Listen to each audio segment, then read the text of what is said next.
ঘুরতে কার না ভালো লাগে? আমার তো অনেক ভালো লাগে।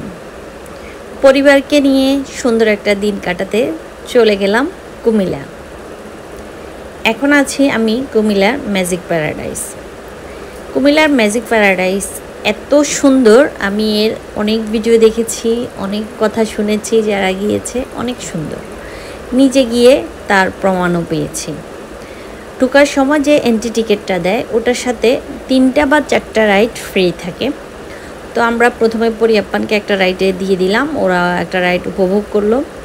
এরপরে আমরা এই বড় গোল চক্করটা, এটাকে নাগরদোলা বলে যাই বলুক, এখানে উঠবো। এটাও কিন্তু ফ্রি। তো দেখুন কত মানুষ কিন্তু লাইন ধরে দাঁড়িয়েছিল। অবশেষে আমরা এটার উপরে উঠলাম। আর সবচেয়ে বড় কথা হচ্ছে, এটাতে উঠার আগে আমি খুব ভয় পেয়েছিলাম।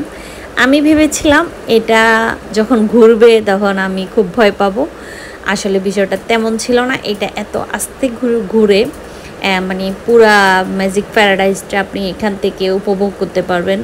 এটা যে কত সুন্দর মানে বলে বোঝানো যাবে না। এটার উপরে উঠে উপরের থেকে ম্যাজিক প্যারাডাইসের পুরা ভিউটা উপভোগ করা যায়।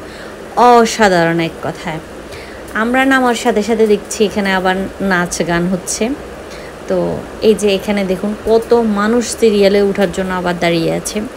এরপরে চলে গেলাম ওদের বানানো কিছু পশু দেখার জন্য। যে প্রাণীগুলার সাউন্ড হচ্ছিল মনে হচ্ছিল রিয়েল। আমি সাউন্ডটা দিতে পারিনি, মিউজিক আছে, কপিরাইটের একটা বিষয় থাকে, যার কারণে আমি সাউন্ডটা স্কিপ করে গিয়েছি। এগুলা নাড়াচাড়া করে, তার সাথে সাথে ওদের যে সাউন্ডটা, ওই সাউন্ডটা বাজে। তো মনে হবে যে মানে বিষয়টা হয়তো ওই প্রাণীগুলা ওখানে রিয়েল। মানে অনেকটা ভয়ঙ্কর একটা পরিবেশ, খুবই খুবই ভালো লাগে। আপ্পান তো প্রথমে ভয়ই পেয়েছিল, ও ভেবেছে এগুলা হয়তো রিয়েল একদম।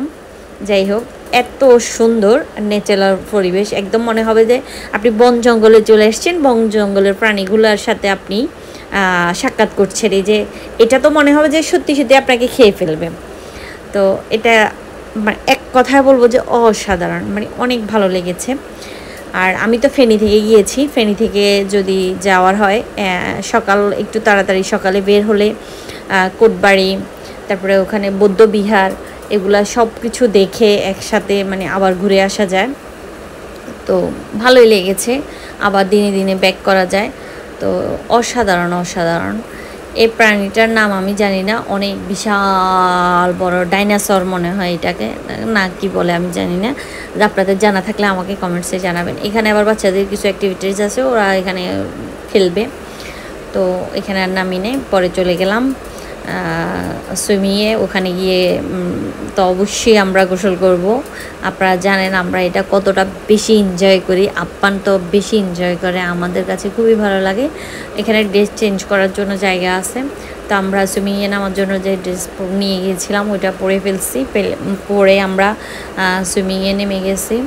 তো এটা হচ্ছে একটা সুইমিং। এটা থেকে প্রথমে আমরা একটু ভালো করে ভিজে টিজে মজা করছিলাম আপ্পানপুরীকে নিয়ে। এরপরে আমরা চলে গেলাম যে এই সুইমিংটাতে যাওয়ার জন্য সবাই আসলে বেশি আগ্রহ নিয়ে থাকে, তা ওইখানে তো ওইখানে শুরু হয়েছে নাচ গান।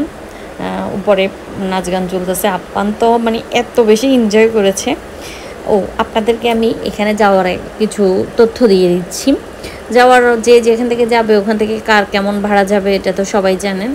তো যেভাবে যায়, তো পার্সোনাল গাড়ি নিয়ে গেলে ওই ক্ষেত্রে একটা হিসেব থাকে, বাসে গেলে একভাবে যেতে হয়।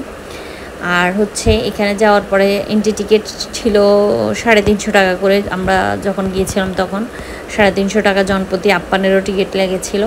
তারপরে আবার আমরা যখন সুইমিংয়ে গিয়েছিলাম, তো ওখানে আবার আমাদের জন্য 100 টাকা করে টিকিট পার জন নিয়েছে। তো আপ্পানের জন্য তখন আর টিকিট লাগেনি, তো ওখানে হচ্ছে 100 টাকা। আর এন্ট্রি টিকিটের সাথে আপনি কিছু রাইডে ঘুরতে পারবেন, যে রাইডগুলো ফ্রি থাকে।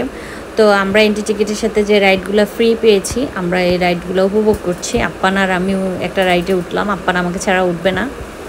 এই হচ্ছে টোটাল তথ্যটা আপনাদের জন্য।